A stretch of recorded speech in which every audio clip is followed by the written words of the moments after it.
Hey everybody, I'm Geno Reynolds from The Real Opinion. I was really looking forward to Godzilla, especially after movies like Pacific Rim.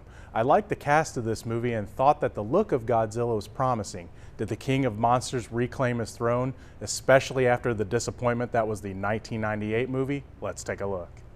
For over 60 years, our world's governments have known of the existence of Godzilla and other large creatures. Years after a tragedy at a power plant in Japan which cost the life of his wife, Joe Brody is obsessed about figuring out what really happened at that power plant.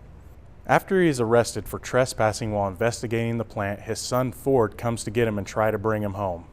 This leads to them discovering what really happened that day and see the beginning of what is about to happen. There is a lot to like about this film, but ultimately I did not really care for it too much. I hate saying that, but despite this movie's strengths, its weaknesses were its downfall. I thought that the movie looked spectacular. I love the look of the new Godzilla, and despite the other monsters looking like a cross between the Cloverfield monster and the bugs from Starship Troopers, I liked them too. I also love the actors of the film, especially Bryan Cranston, despite most of them being somewhat cookie-cutter characters. I'll have more of that in a bit, and I like the idea of the quote-unquote hero Godzilla. I wasn't even bothered by the pacing of the film, and I'll have more on that to come as well. Ultimately, two things really hurt this movie. The first thing is the characters of the film. I really enjoyed the different works of Bryan Cranston, Aaron Taylor Johnson, Ken Watanabe, and others that were in the film. The major problem with the characters for me is that they were mostly too generic, with Cranston's character being the only real exception. The film spends a lot of time trying to get us to care about the other characters, but I never really felt anything more than a generic connection with them. The first half an hour of the movie did a great job and I was invested, but as the film went on, I sort of lost interest in the characters.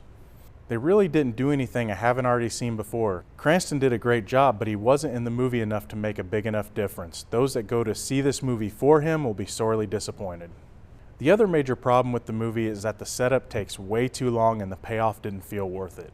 As I mentioned before, I don't have a problem with the long setup, but what you are setting up better be awesome.